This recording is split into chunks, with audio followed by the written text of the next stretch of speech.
갈라디아서 6장 3절부터 5절까지입니다. 만일 누가 아무것도 되지 못하고 된 줄로 생각하면 스스로 속임이라. 각각 자기의 일을 살피라. 그리하면 자랑할 것이 자기에게는 있어도 남에게는 있지 아니하리니 각각 자기의 짐을 질 것이라. 아멘. 기도하겠습니다. 이 시간 저희를 한자리에 모으시고 우리의 지혜로 도무지 알 수 없는 복음을 듣게 하심을 감사합니다. 이 시간도 성령의 도우심을 의지할 수밖에 없습니다. 이 말씀에서 예수님께서 피 흘려 죽으신 십자가의 그 세계가 어떠한 것인가를 밝히 알아가면서 우리에게는 기존의 그 믿음, 그 십자가는 다 부서지고 성령으로 새롭게 세움받은 십자가 안에서 주님의 은혜로 감사하는 저희가 되게 해주시옵소서. 예수님 이름으로 기도합니다. 아멘. 성도는 이제 하나님의 아들이죠. 그러면 하나님의 아들이 어떤 사람인가 이렇게 묻는다면 여러 가지로 얘기할 수가 있을 겁니다. 그런데 갈라디아 4장에 있는 이제 바울의 말에 따라서 얘기를 해본다면은 하나님이 그 아들의 영을 우리 마음 가운데 보내어서 아빠, 아버지라 부르게 한 사람이다. 그들이 하나님의 아들 성도다. 이렇게 설명할 수가 있을 겁니다.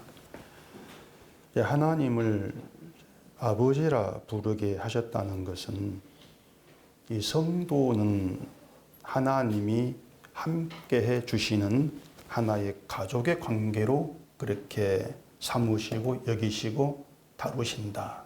이러한 뜻이 되는 겁니다. 하나님의 가족으로 삼고 그렇게 여김받고 있다. 그게 하나님의 아들 성도다. 이렇게 얘기했을 때 이 성도 하나님의 아들로 삼은 바 되었다고 하는 것은 굉장히 놀랍고 신비스러운 그런 일이 아닐 수가 없는 겁니다. 근데 이제 하나님의 가족으로 여김받는다 그랬을 때에 그냥 막연하게 좋네 이렇게 생각할 것이 아니고 하나님의 가족 이 문제에서 우리가 한 가지 생각할 점이 있습니다. 그것은 이 신자가 하나님의 아들로 그리고 하나님을 아버지라 이렇게 부르는 가족 그런 관계에 있는 자라면은 적어도 우리가 아버지라 부르는 그 하나님이 무엇을 기뻐하시고 무엇을 싫어하시는가? 내가 아버지라 부르는 그 하나님이 무엇을 미워하시는가? 이것 정도는 알아야 하지 않느냐는 겁니다. 하나님의 아들이라고 하면서 또 하나님을 아버지라 부르면서 아들이 그 아버지가 무엇을 싫어하고 무엇을 미워하시는지 이걸 전혀 알지를 못한 채 아버지를 부른다. 그건 사실 아버지께 관심이 없다는 거죠. 그런 얘기밖에 안 되는 겁니다. 그러니까 하나님이 뭘 싫어할까? 그건 나 모르겠다. 나는 내가 좋아한 것만 아버지라 부르면서 요구하면 그게 되지 않겠는가. 이런 생각으로 아버지라 부르는 것은 아버지를 하나의 어떤 가족 관계에서 부르는 그런 의미라고는 얘기할 수가 없다는 겁니다. 또 지난 수요일 그 잠언 본문에 여호와께서 미워하시는 것 곧 그의 마음에 싫어하는 것이 17가지이니 그런 내용이 있었거든요. 그 하나님께서 미워하시는 것, 하나님이 싫어하시는 17가지 그게 뭐냐 하면은 우리가 뭐 잘못 행하는 비도덕적인 그런 잘못된 일, 그런 것들이 아니고 교만한 눈이다, 거짓된 혀다, 무죄한 자의 피를 흘리는 손이다, 악한 계획을 꾀하는 마음이다, 빨리 악으로 달려간 발이다. 뭐 이렇게 얘기가 되어 있단 말입니다. 그런데 그 눈, 손, 발, 마음, 혀, 이 모든 것이 다 우리에게 있는 것 아닙니까? 우리에게 있는 것들이죠. 그렇게 우리에게 있는 그 혀, 손, 발, 내 것이라고 하는, 내 지체라고 하는 그 모든 것이 여호와께서 미워하시고 싫어하는 대상이라는 겁니다. 그 모든 걸 여호와가 미워하신다, 싫어하신다. 결국은 압축해서 얘기한다면은 우리 자체가 하나님께서 미워하시고 싫어하는 존재라고 하는 것이죠.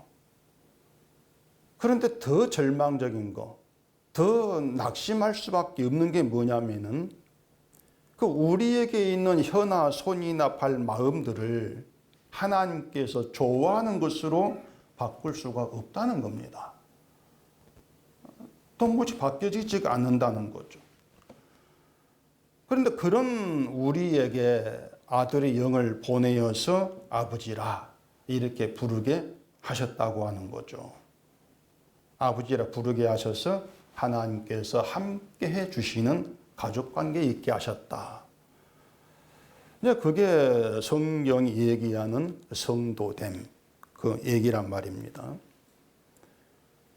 그래서 이 신자라고 하는 게 뭐냐면은 그런 모든 내막을 알게 된 사람이에요.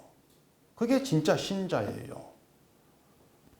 나에 대한 내용들, 하나님께서 미워하고 싫어하시는 것이 무엇인지, 또 그게 난데 그런 나를 불러서 아들 영을 주셔서 아버지라 부르게 하신다.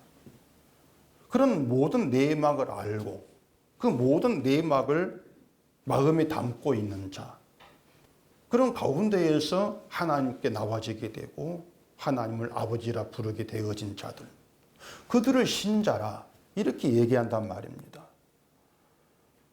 그래서 하나님을 아버지라 부르는 그 마음에 아버지가 미워하고 싫어하는 것밖에 없는 그런 나에게 베풀어진 은혜로 인한 감사가 있을 수밖에 없는 거예요. 그게 진짜 신자예요.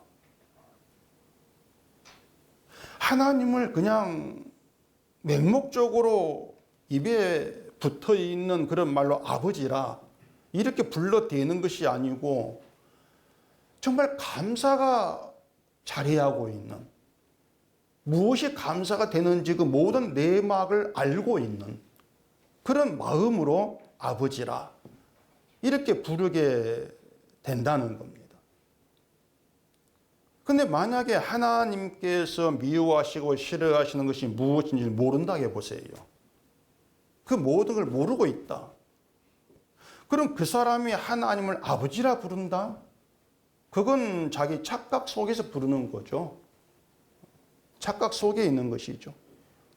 어떤 착각이냐면은 하나님은 열심히 신앙생활 하려고 힘을 쓰는 그런 나를 기뻐하실 거야. 그런 착각이란 말입니다. 정말 양심 바르게 뭔가 신자다운 모습을 나타내려고 살기를 힘쓰는 그런 나를 하나님은 기뻐하실 것이다. 그런 착각에서 아버지라 부르면서 결국에는 전단한 나니까 내가 원하는 것을 내어놓고 구하는 거죠. 들어주시겠지 그런 기대 가운데서 말입니다. 그런데 그게 하나님께서 미워하시는 것이거든요. 그게 하나님께 미움이 된다. 근데 그걸 몰라요. 그게 바로 성령을 받지 못한 모습이라는 겁니다. 성령을 받지 못했기 때문에 하나님께서 무엇을 미워하시는지를 알지를 못하고 늘 착각 속에서 하나님께 나오게 된다는 것이죠. 우리가 율법을 지킵시다. 말씀을 행합시다. 말씀대로 삽시다. 이렇게 얘기를 하게 됐을 때에 그 일을 하려면은 내 눈과 손과 발과 마음이 동원돼야 됩니다. 율법대로 살려면 손과 마음과 발 모든 게 동원되어야만이 행함이라는 게 나오지 않겠습니까? 이게 뭔가 하면은 말씀하신 것처럼 눈도 손도 발도 마음도 혀도 모든 게 하나님께서 미워하시고 싫어하시는 것들인데, 근데 그런 손과 발과 미움, 그 혀, 마음을 동원해 가지고 말씀을 지키겠습니다. 이렇게 나온다고 했을 때, 그걸 과연 신앙이라고 그렇게 얘기할 수가 있냐고 하는 것이죠. 그게 신앙일까? 근데 기독교인들이 그걸 모르죠.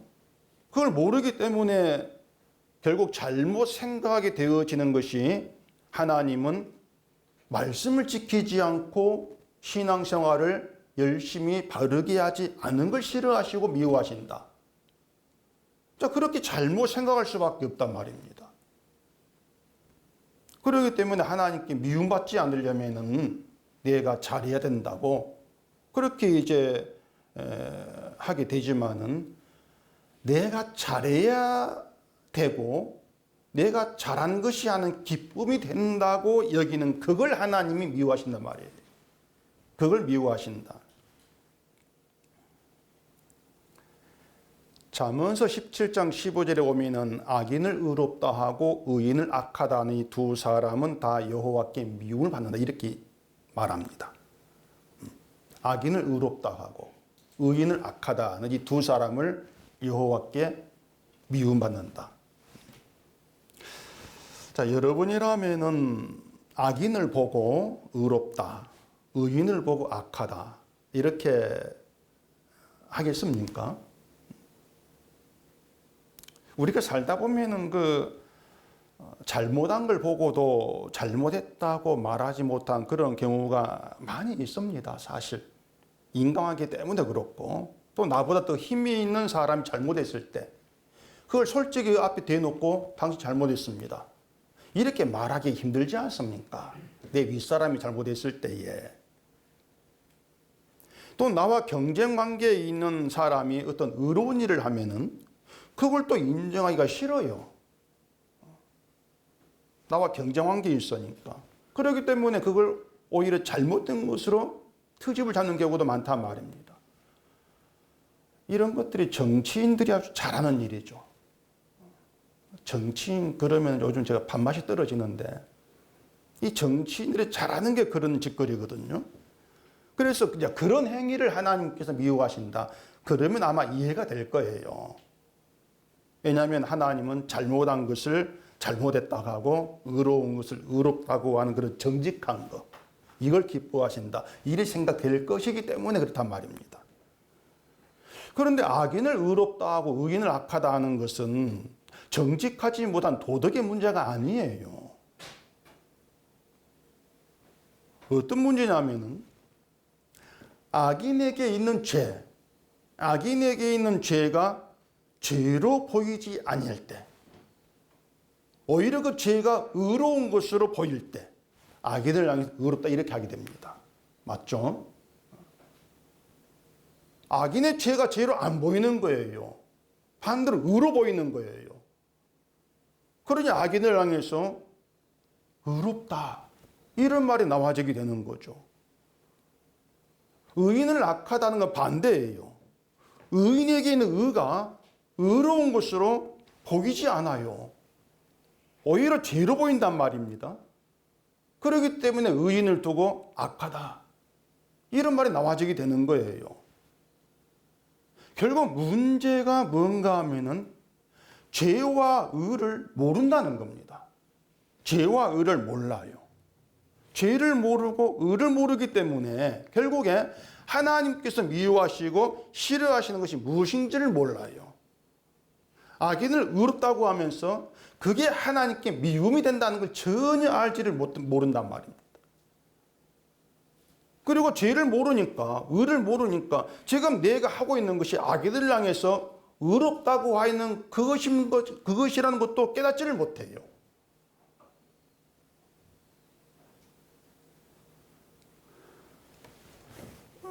그래서 결국은 바른 길로 가고 하나님을 기쁘시게 해서 은혜를 받겠다 이런 의도를 가지고 열심을 내지만 그 열심이 죄를 모르는 사람이 의가 된단 말이에요. 의가 되지만 그게 하나님 미워하시는 것이다. 그게 결국에는 지옥에 가는 길이라 그런 얘기죠. 하나님께서 미워하시는 것을 하나님 기뻐하신다. 이렇게 반대로 알고 있으니까. 그렇기 때문에 모른다는 건 굉장히 심각한 문제를 늘 초래하고 있다는 것을 우리가 늘 좀 염두에 두셔야 돼요. 갈라디아 교회가 죄와 의가 무엇인가를 알고 또 하나님께서 미워하시고 싫어하시는 것이 무엇인가를 알았다면 할례를 믿음의 증거로 삼지를 않습니다. 그렇게 되지를 않아요. 또 율법을 받아들이고 행하는 것을 그게 믿음의 어떤 증거물 이렇게 보지도 않게 되죠. 왜 그런가 하면은 할례나 율법을 행하는 것이나 다 내 몸에서 육체로 나와지는 것들인데 그걸 가지고 의롭다고 여기고 그걸로 믿음으로 증거를 삼고 이러한 모든 것들이 하나님께서 미워하시는 것이기 때문이란 말입니다. 그들은 이게 믿음이다. 그렇게 알고 있는 거죠. 그렇다 율법을 지키는 것이 이게 믿음의 증거물이야. 그렇게 알고 받아들이는 것이겠지만은 그게 하나님께는 죄가 되는 것이야. 그게 미움받는 것이야. 그런데 그걸 알지 못한 어리석음. 그 가운데 갈라디아 교회가 있었더라 그 얘기입니다. 그래서 제가 잠언을 하면서 이제 계속 지혜에 대해서 말씀을 드리고 있는데 지혜가 있는 지혜자 그들이 누구인가 하면은 그 지혜가 어떻게 우리에게서 나타나는가 하면은 죄를 알게 되는 것입니다. 그게 지혜가 있다는 것으로 드러나는 거예요. 죄를 알게 되어진다. 죄를 알고 또 의를 알고 하나님이 미워하시는 것이 무엇인가를 알게 되어지는 이게 지혜가 있는 거예요. 그게 지혜자예요. 그래서 제가 이제 이런 말씀을 드리면서 느끼는 게 뭔가 하면은 저 또한 지혜가 아니라면 죄와 의를 모른 채 악인을 의롭다 하고 의인을 악하다 이렇게 여기면서 하나님 미움받는 그런 길로 여러분들을 선동하고 끌어갔을 것이다. 그걸 제가 많이 느낍니다. 나도 역시 그런 인간으로 되었을 것이다. 하나님은 우리의 열심을 기뻐하십니다. 그렇게 얘기하면서 인간의 종교성에서 단 한 발도 벗어나지 못한 그 목사의 존재. 그대로 내 목회와 또 교회의 뜻을 두고 설교되는 그런 인간이었을 뿐이라고 하는 거죠. 왜 그런가 하면은 저의 눈이나 저의 손이나 저의 발, 혀, 마음 또한 모든 인간과 똑같이 하나님께서 미워하시고 싫어하는 것으로 갖추어져 있는 거예요. 제 눈도 손도 발도 다 하나님이 싫어하시는 갖추어져 있는 것이죠.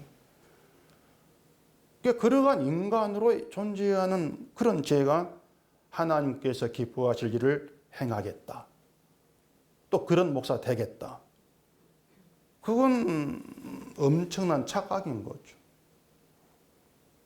여러분께도 하나님 기뻐하는 신자 되라. 이런 말도 사실은 할 수 없게 되어지는 거예요. 나를 알기 때문에. 여호와가 미왕이 무언가를 알았기 때문에 그런 말이 나와질 수 없게 되어지는 것이죠. 그런 내막들에 대해서 우리가 늘 심사숙고하면서 좀 깊이 생각을 해야 한다는 겁니다. 3절에 보면은 만일 누가 아무것도 되지 못하고 된 줄로 생각하면 스스로 속임이라. 자, 바울이 왜 이런 말을 하겠습니까?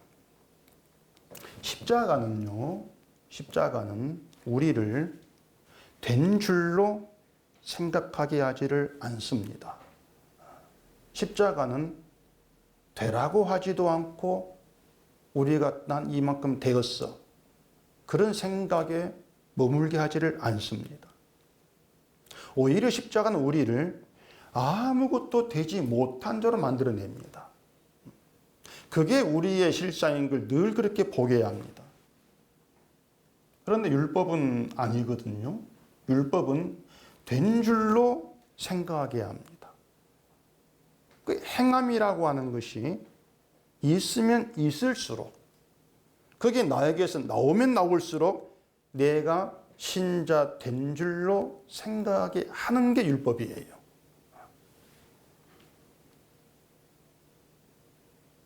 이 정도면 그래도 괜찮은 신자 된 것이 아닌가? 그런 생각으로 끌어가는 게 율법이란 말입니다.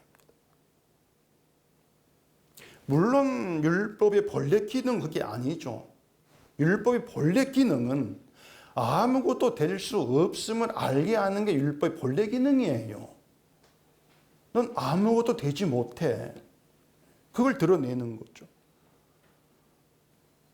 근데 율법을 주신 하나님의 그 본래의 뜻을 알지를 못하고 자꾸 자기를 선한 삶이 있는 그런 신자로 만들어서 복을 주시려고 하는, 그게 하나님의 의도로, 그게 율법을 주신 것으로 그렇게 받아들인단 말입니다. 바로 그것이 율법을 우리가 도무지 지킬 수 없는 그런 말씀으로 채워서 주신 하나님의 뜻에서 벗어난 그런 생각인 거죠. 그래서 율법 안에서 악인을 의롭다 하고 의인을 악하다 하는 그런 오류가 발생하는 거예요. 율법 안에서. 한마디로 말하면 죄와 의를 바꾸어 판단하는 것입니다. 거꾸로 가는 거죠. 율법 안에서는요, 율법 지키는 게 믿음이고 의가 돼요. 그런데 율법을 지키겠다고 하는 것이 오히려 죄로 선포되는 게 있습니다. 그게 십자가란 말입니다. 십자가에서는요, 분명히 아셔야 돼. 십자가에서는 율법을 지키겠다고 하는 게 죄가 되는 거예요. 그게 죄로 선언돼요.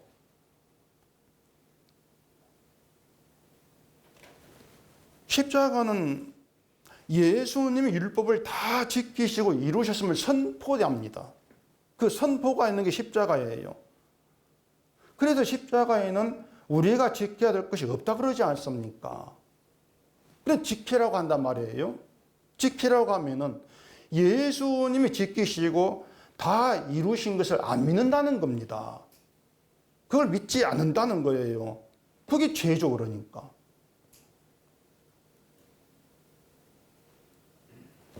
율법을 주신 것은 우리를 아무것도 지킬 수 없는 자로 십자가 앞에 세우게 하시는 것이다. 세우시는 것이다. 이것이 하나님의 뜻이기 때문에 율법을 지키자. 지킬 수가 있다. 지키는 게 믿음이고 선함이다.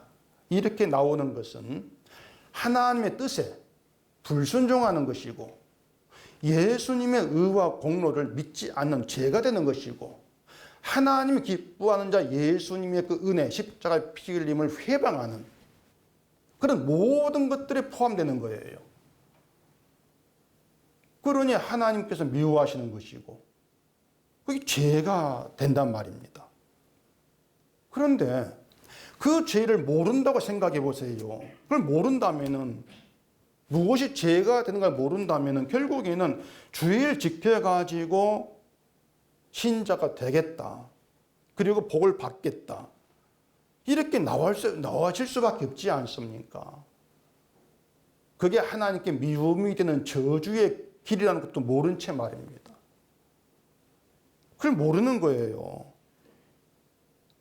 그런데도 본인은 열심히 있으면 신자 된 줄로 착각을 하고 그러면서 결국은 지키지 않은 사람을 판단하죠.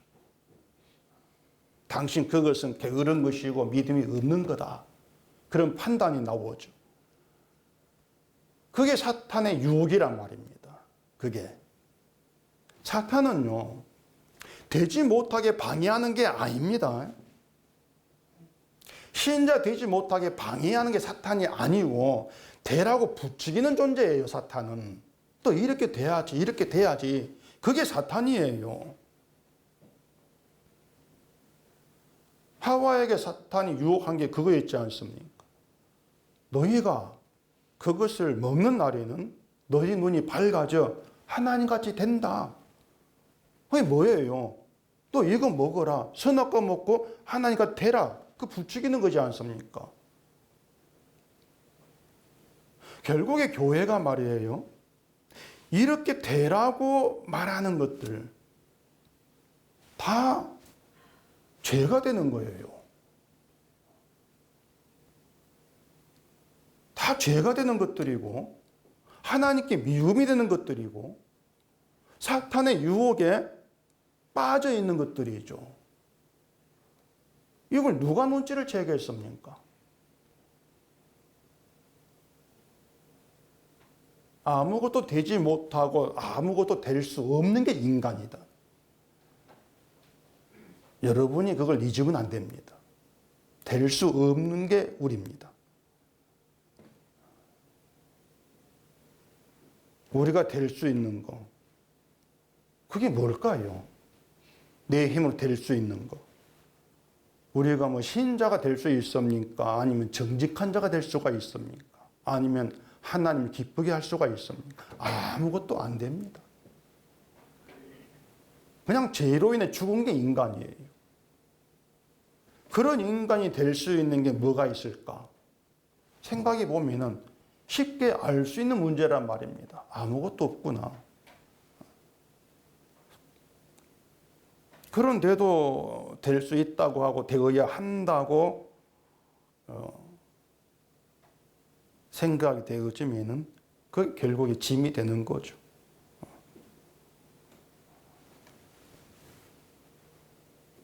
기독교인들의 그 일반적인 평범한 생각은 그겁니다.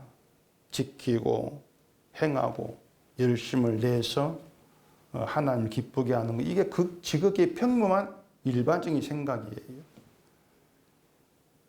근데 그 본심이 뭔가 하면은 내가 잘해서 내 믿음과 또 내 선함을 지키고 유지하겠다는 그런 생각인 것이고, 그게 십자가에서 다 이루었다고 하는 예수님의 일과 부딪히는 것이다. 그걸 이제 아셔야 되는 거죠. 그래, 여러분들이 생각해야 될 것, 여러분 자기에 대해서 생각할 것은 이것 하나입니다. 아무것도 될 수 없다. 이걸 분명히 여러분 속에 좀 붙들어 두세요. 아무것도 될 수 없다. 그래서 되고자 하는 것 헛된 망상이다. 예수님께서 피 흘려 죽으시고 다 이루셨다고 하는 그 십자가를 바라보는 것이 아니다. 한마디로 말해서 되고자 하는 것은 다른 십자가를 생각하는 거예요. 내가 이루어야 될 것을 요구하는 다른 십자가. 의의 행함을 요구한 다른 십자가. 사탄이 제시한 그거죠. 다른 십자가가. 그 십자가를 전하고 믿는 자들에게 하나님의 저주가 있을 뿐이다. 그게 바울의 증거한 내용이란 말입니다. 이렇게 생각해 봅시다. 자, 여러분께 하나님의 은총인 믿음이 왔습니다. 그렇게 믿음이 있는 신자가 되었습니다. 그러면 그건 누구의 뜻입니까? 누구의 뜻으로 믿음이 있게 됩니까? 하나님의 뜻이죠. 순전히 하나님으로부터 시작되어서 하나님이 이루어내신 일입니다. 믿음이 있다는 것. 시작은 우리가 신자 되겠다는 뜻을 가지고 시작했고 그 다음에 하나님이 우리의 그 뜻을 이루어주는 방식으로 신자된 게 아니에요. 그렇게 되면 시작은 내가 되고 마침은 하나님이 되겠죠. 근데 신자 된 것은, 믿음이 있게 된 것은 시작도 마침도 하나님이에요. 물론 우리의 뜻으로 시작한 게 있긴 있습니다. 교회에 다녀서 예수 믿고 착하게 살아서 복 받겠다. 그게 우리의 뜻으로 시작된 신앙생활, 종교생활이죠. 우리의 뜻으로 된. 그런데 착하게 살겠다. 이게 우리의 뜻대로 되느냐 말입니다. 이웃을 돕고 봉사하고 구제하고 그런 착감까지는 아니더라도 그냥 일상생활을 착하게 살아가는 그것이라도 우리는 안 돼요. 그건 우리 일상에서 수시로 경험하는 거 아닙니까? 운전하는데 갑자기 다른 차가 끼어들어가지고 놀라게 한다. 그럴 때 그냥 그럴 수가 있지. 나도 저러는데 그냥 지나간다. 안 그럴 거예요. 옆에 아무도 없어 운전을 졌다고 하고 있노. 저런 거 운전면허를 뺏어버려야 되는데 온갖 그 막 화가 튀어나오지 않습니까? 옆을 봐는 여자다? 그럴 줄 알았다. 그러니까 일상에서 경험되고 나타나는 그런 일들, 우린 사소한 일이라 하죠. 그 사소한 일들 하나하나가 그 착하게 살겠다는 나의 뜻들이 다 무너지는 그 순간이란 말입니다. 내 뜻조차도 안 되는 것이구나. 그러니까 일상에서 경험되는 것까지도 내 뜻대로 되는 건 없어. 내 뜻대로 되는 신자들 신앙생활 아무것도 없다. 이걸 늘 그렇게 드러나고 있는 순간이라고 하는 거예요. 그걸 우리가 살아가며 수시로 경험하고 깨닫게 되어진단 말입니다. 그게 하나의 간섭이거든요. 그런데 그걸 알게 되는 거. 내 뜻대로 되는 건 없구나. 내 마음대로 되는 건 없구나. 그걸 알게 되는 것이 내 안에 지혜가 들어와서 신앙생활이 시작이 되었다는 걸 보여주고 있다. 그리 생각하시면 될 거예요. 안 된다 알게 되는 그 순간이 신앙생활이 시작된 것이란 말입니다. 되고자 하는 건 내 뜻이고 내 뜻대로 되는 것이 없다는 것을 알게 된 그것이 은혜란 말입니다. 그게 신앙생활이라고 하는 것이죠.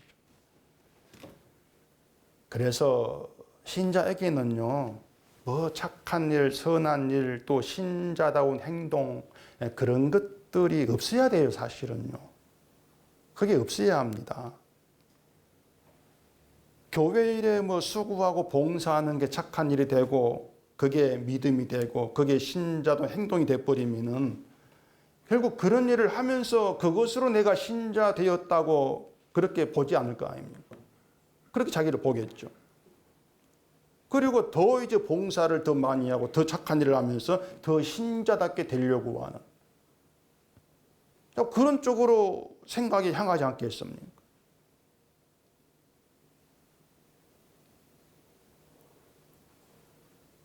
근데 또 6장 10절에 보면은 모든 이에게 착한 일을 하라 이런 말이 또 있거든요. 착한 일을 하라. 근데 거기서 말한 착한 일은 하나님 보실 때 착감이지 우리가 아는 착한 그걸 얘기하는 게 아니에요. 그거 나중에 그 본문 얘기할 때 말씀드리기로 하고. 다시 오늘 4절 봐보십시다. 각각 자기의 일을 살피라. 그리하면 자랑할 것이 자기에게는 있어도 남에게는 있지 아니하리니 각각 자기의 짐을 질 것이라. 사람이 그렇습니다. 자기는 된 줄로 생각을 하고 다른 사람이 하는 일을 살피게 되어지면은 마음에 안 들어요. 그 사람의 일이. 바리새인들이 그랬지 않습니까? 누구보다 믿음이 있고 또 율법을 지키면서 하나님을 섬긴다고 자부하는 그들이 다른 사람을 살필 때 자기들보다 한참 부족한 그런 믿음의 모습으로 본단 말이에요. 한참 부족해 저것들은. 저것들은 그 믿는 자가 아니야. 그래 비난이 나오죠. 안식일 지키지 아니한다고 비난하고 제자들 손 씻지 않고 음식을 먹는다고 비난하고 예수님이 죄인과 세리들과 음식 먹는다고 비난하고 이런 바리새인 특징을 보여주는 유명한 내용이 있지 않습니까? 한번 봐보십시다. 누가복음 13장입니다. 누가복음 13장 10절입니다. 두 사람이 기도하러 성전에 올라가니 하나는 바리새인이요 하나는 세리라. 바리새인은 서서 따로 기도하여 이르되 하나님이여 나는 다른 사람들 곧 토색, 불의, 간음을 하는 자들과 같지 아니하고 이 세리와도 같지 아니함을 감사하나이다. 나는 일에게 2번씩 금식하고 또 소득의 11조를 드리나이다 하고 세리는 멀리 서서 감히 눈을 들어 하늘을 쳐다보지도 못하고 다만 가슴을 치며 이르되 하나님이여 불쌍히 여기소서 나는 죄인이로소이다 하였느니라. 자, 바리새인과 세리 이 두 사람을 보면서 자, 믿음이 있고 주의 일이 시작되었고 신앙생활이 시작된 사람이 누구냐 묻는다면 누구겠습니까? 세리죠. 세리에게 믿음이 있고 주의 일이 시작되었고 신앙생활이 시작되었다. 이렇게 얘기할 건 아닙니까? 이건 기독교인들 누구라도 세리다. 이렇게 말할 거란 말이에요. 이게 바리새인이 잘못되었다는 걸 안다는 뜻이에요. 근데 그 바리새인이 나라는 걸 생각하지를 않는다는 겁니다. 바리새인 잘못되어서 이렇게 말할 때 나는 바리새인과 달라. 난 바리새인이 아니야. 나는 바리새인처럼 다른 사람을 판단하지를 않아. 그렇게 자기는 된 줄로 아는 가운데에서 바리새인을 보는 것이죠. 자, 그러면 당신은 세리입니까? 이렇게 묻는다면 또 어떻게 되겠습니까? 당신은 세리입니까? 당신은 토색, 불의, 간음을 하는 자입니까? 이렇게 묻는다면 세리에게 믿음이 시작되었다. 이렇게 답을 냈으니까 그럼 당연히 세리입니까? 물으면은 아 내가 세리입니다. 이렇게 나와지는 게 맞지 않겠냔 말이에요. 당신이 토색, 간음, 불의하는 자입니까? 이렇게 물으면 예, 맞습니다. 제가 그렇습니다. 이렇게 나와지는 게 옳을 것 같은데 근데 얘 내가 맞습니다. 답하지를 못해요. 바리새인은 아닌데 악한 인간은 그 불의하고 토색하고 간음하다는 그런 더러운 일을 하는 그런 인간으로는 인정되기 싫다는 건 아니겠냐 말이에요. 결국 인간 심판 항상 그래요. 자기는 늘 선한 쪽에 정당한 쪽에 두고 싶어 한다는 말입니다. 그게 된 줄로 아는 거예요. 그것이 인간이 사탄의 권세알이 있기 때문에 나타난 현상이다. 좀 그걸 알자는 겁니다. 그래서 사람이 자기 일을 살피게 되면은요, 자기에게는 신앙생활을 한 적이 없다. 그렇게 드러나져요. 자기 일을 살피게 되면. 나는 믿음으로 산 적이 없다. 그렇게 드러나지게 돼요. 물론 이것은 십자가에서 자기 일을 살폈을 때 일이죠. 십자가에서. 십자가가 아니고 우리가 알고 있는 종교생활, 신앙생활 그 기준을 살피면은 나는 뭐 그렇게 크게 문제시 될 것이 없는, 그래도 좀 괜찮은 그런 신앙인의 모습으로 보일 거란 얘기입니다. 특별히 남에게 해를 끼친 게 없으니까. 그래도 성실하게 살아왔으니까 뭔가 좀 바른 신앙인으로 보일 거란 얘기죠. 그게 된 줄로 아는 것이고, 그렇게 되었을 때 자랑은 다른 사람에게로 향하는 거예요. 자랑이라고 하는 것이. 이것을 두고 자랑할 것이 자기에게는 있어도 남에게는 있지 아니하리니, 이렇게 바울이 얘기하고 있는 겁니다. 목사가 늘 의식하게 되어지는 건 사람의 일이에요. 늘 사람의 일을 의식합니다. 부지런히 사람의 일을 살피죠. 누가 11조를 많이 하는지, 누가 11조를 안 하는지, 누가 주의를 잘 지키는지, 누가 안 지키는지, 누가 열심히 봉사하는지, 누가 봉사 안 하는지, 누가 목사를 잘 섬기는지 살피고 또 살핍니다. 그리고 그에 대한 불만을 설교로 토해내는 거죠. 그래가지고 천국과 상이나 받겠습니까? 야단을 치면은 교인들은 또 그래요. 야, 혹시 목사가 지금 내 얘기를 하는 건 아닌가? 눈치를 살핀단 말이에요. 목사는 자기가 이미 된 줄로 생각하는 거죠. 아무것도 된 것이 없는데 바리새인처럼 된 줄로 알아요. 그리고 교인들은 되지 못했다고 보면서 되라고 그렇게 다그친단 말입니다. 그게 계속 반복이 돼요. 결국 교회가 서로 스스로 속고 속이는 그런 관계에 있단 말입니다. 속고 속이는 관계. 그러면서도 하나님 은혜 주시고 복을 내려주시고 사랑을 베푸시고 그렇게 자기의 뜻을 길거리 자판처럼 늘어놓는 거죠. 그게 하나님께 미움이 된다. 저주가 된다. 이걸 생각이나 하겠습니까? 그걸 알기나 하겠냐 말이에요. 그러니 모든 내막을 뻔히 알고 있는 자리에 있다면 그런 모든 것들이 참 답답하게 다가올 수밖에 없는 거예요. 고린도후서에서 바울이 내가 부득불 자랑할지인데 내가 약한 것을 자랑하리라 이렇게 얘기했거든요. 사람이 자랑할 때 무엇이 자랑거리가 되는지 여러분도 잘 아실 겁니다. 나를 우월한 자로 높여줄 수 있는 것. 그게 자랑거리가 되겠죠. 근데 바울은 자기 약한 걸 자랑하겠다 이렇게 얘기합니다. 바울이 그런 말을 한 이유가 있겠죠. 근데 바울이 어떤 마음으로 그런 말을 하는지는 생각지 않고 우리가 바울처럼 약한 걸 자랑합시다. 또 이런 말을 한단 말이에요. 그러면 난 약한 자입니다. 이렇게 말하면 약한 걸 자랑하는 게 되냔 말이에요. 난 약한 자입니다. 그러면서도 주여 능력 주시옵소서 이러지 않습니까?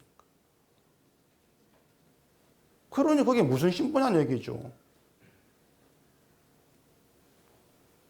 그 인간이라고 하는 그래 틈만 나면은 자기를 정당하고 싶어 하고요. 내가 인정받고 우월한 자로 높임받는 그런 자리에 있고 싶고 환장한 존재입니다. 그게 인간이에요. 그걸 우리 자신에게 눈치챌 수 있어야 한단 말이에요. 그러니 하나님의 교만한 눈, 손, 발, 마음까지 싫어하고 미워하는 것이야. 그렇게 말씀할 수밖에 없는 것이죠. 그런데 그런 눈치도 없이 말씀을 지키겠습니다. 말씀대로 살겠습니다. 이렇게 나오는 것이 하나님이 기뻐할 그런 문제가 되겠냐는 얘기죠. 미움밖에 안 됩니다. 바울이 자기 약함을 자랑하는 것은 약하다는 것으로 자기 약함으로 사도됨을 보여줄게 그런 뜻이 아니고요. 예수님이 다 하셨다. 이걸 보여주는 것이 자기 약함을 자랑하는 거예요. 난 약하기 때문에 내가 한 일은 아무것도 없다는 거죠. 약하니까 한 일이 적어 이게 아니에요. 아무것도 없다는 겁니다. 구원은 오로지 주가 하신 일이고 주가 일하심으로 이루어진 것이지 바울이 사도라 해서 어떤 바울의 의로움과 공로가 더해져 가지고 구원이 보탬이 되는 이건 아니라는 거예요. 그래서 바울은 약해도 되는 거예요. 약해야 되는 거예요. 주의 일하심을 증거하기 위해서 약해야 되는 거예요. 당신이 그래가지고 사도를 할 수 있어? 교회가 비난하고 의심하고 인정하지 아니한다 할지라도 바울은 그렇다고 해도 구원은 이루어진다는 것이죠. 그렇다고 해도. 그래서 자기를 살피면서 사도답게 보이려고 할 이유가 전혀 없다는 겁니다. 바울은 그냥 그래요. 끝까지 아무것도 할 수 없는 약한 존재로 남으면 되는 거예요. 그 바울이에요. 그게 신자란 말입니다. 우린 자기를 살피면서 끝까지 아무것도 할 수 없는 약한 자로 남으면 되는 거예요. 그렇게 남기는 게 성령 하신 일이에요. 그걸 통해서 주가 다 하셨다는 것을 보이신다는 얘기죠. 그런데 그 내용을 신자는 자기 약함을 자랑해야 합니다. 이렇게 말한다면 초점이 예수가 아니라 자기로 향하는 것이죠. 그래 여러분들이 이러한 점들을 면밀히 살피셔야 돼요. 그래 믿음을 우리가 쉽게 얘기할 수 있는 문제가 아니라는 얘기입니다. 그래서 문제는요. 이 기독교인들이 아는 게 없어요. 정말 없어요. 예수도 하나님도 십자가도 믿음도 죄도 성령도 도무지 아는 게 없어요. 안다고 하는데 바로 아는 게 아니에요.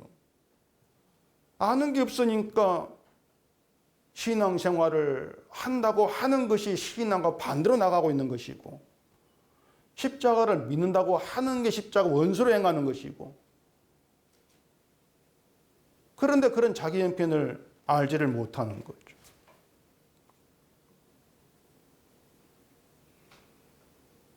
여러분이 신자됨에 대해서 생각하실 때에 분명히 아셔야 될 것은 신자는요, 주가 다 하셨다는 것을 나타내기 위한 도구로 부름받은 자라는 겁니다. 그냥 도구예요. 주가 하셨다. 이걸 증거할 도구로 부름받은 거예요. 그래서 믿음은요, 우리 믿음을 주신 것은 주가 다 하신 일을 믿게 하는 거예요. 그게 믿음이에요.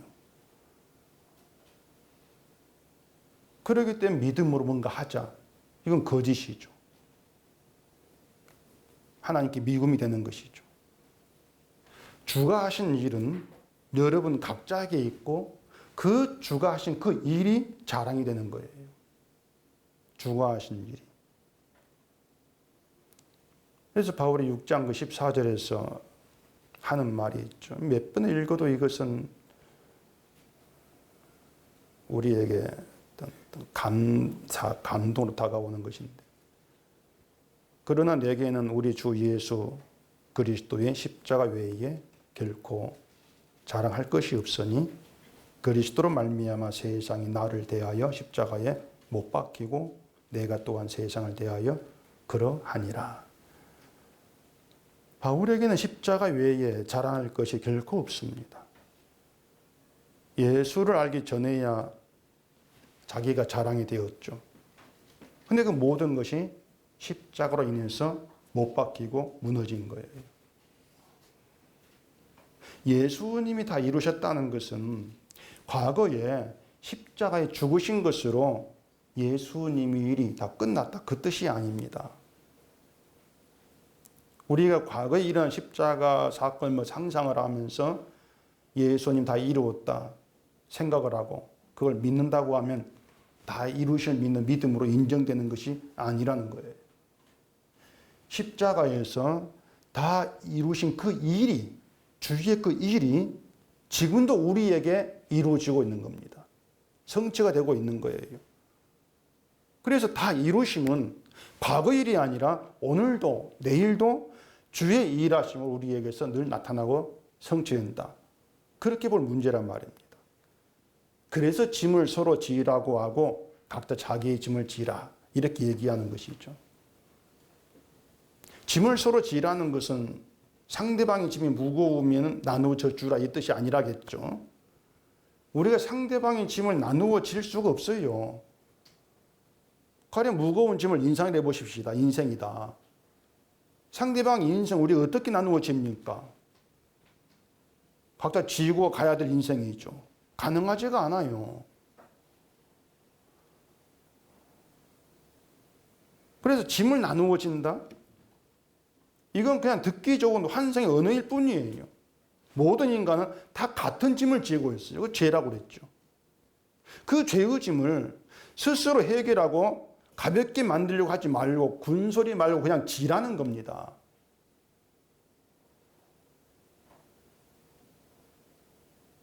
믿음으로 살면 그 죄가 가벼워질 것을 생각지를 말라는 거예요. 아담이 지은 원죄는 뭐 예수의 피로 용서되었고 해결되었고 남은 것 육체로 살면서 뭐 지은 자범죄 이리 생각하기 때문에 내가 착하게 살면 신앙생활 잘하면은 그 죄가 가벼워져. 막 그렇게 생각을 한단 말이에요. 그렇기 때문에 죄의 무게가 서로 달라지는 거죠. 신앙생활이 자랑이 되고 결국 자랑이 남을 향한단 말입니다.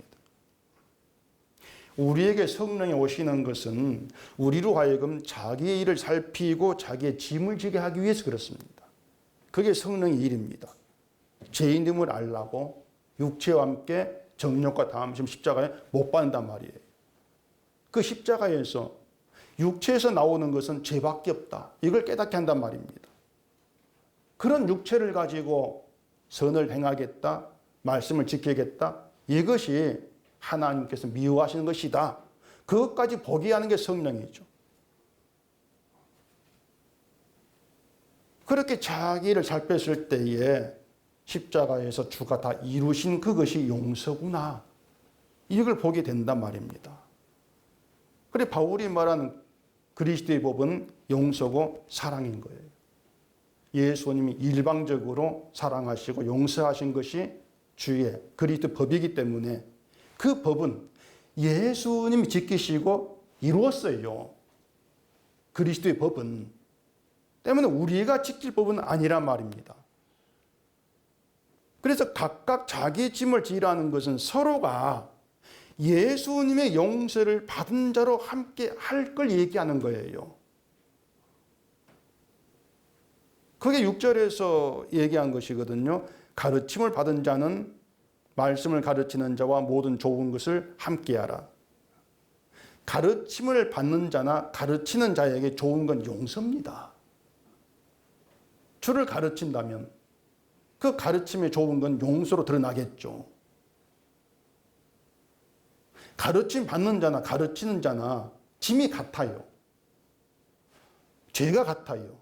그렇다면 좋은 것 다가오는 것도 같죠. 용서, 사랑으로. 다 같은 자기의 짐을 지고 있는 죄인 입장에서 용서받은 자로 용서가 감사가 되는 그런 관계로 함께하는 것. 그게 좋은 것을 함께하는 것이다. 그런 뜻이 된단 말입니다. 그래 그런 관계에서 누가 누구 보고 지키라고 하고 대라고 하는 말이 나올 수가 있냐고 하는 거예요. 된 사람이 없는데 아무 되지 못한 게 용서를 함께하는 그런 관계인데 누구 보고 되라고 말하겠냐 그 말입니다. 이렇게 바울의 얘기는 참 신비하고 놀라운 말씀인 내용이에요. 정말 신비하고 놀라운 내용이죠. 근데 좋은 걸 함께하라. 이 정말 놀라운 얘기를 교인들에게 좋은 것이 있으면 말씀을 가르치는 목사와 함께 나눠야 된다. 별 거지 같은 말로 바꾸어 가지고 말이죠.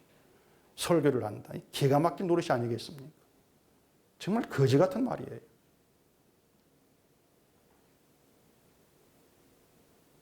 성령 우리로 하여금 다른 사람 일이 아니라 자기의 일을 살피게 합니다.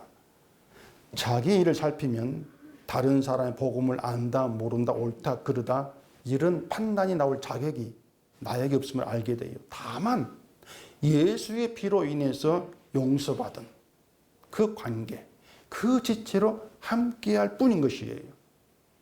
이것이 우리에게 쉬지 않고 계속되는 주의 일이에요. 그래서 그리스도 법을 성취하는 것도 주가 하신 일이다. 이걸 알게 되면서 우리에게서 주가 다 하셨습니다. 이 고백이 나와지는 것이죠.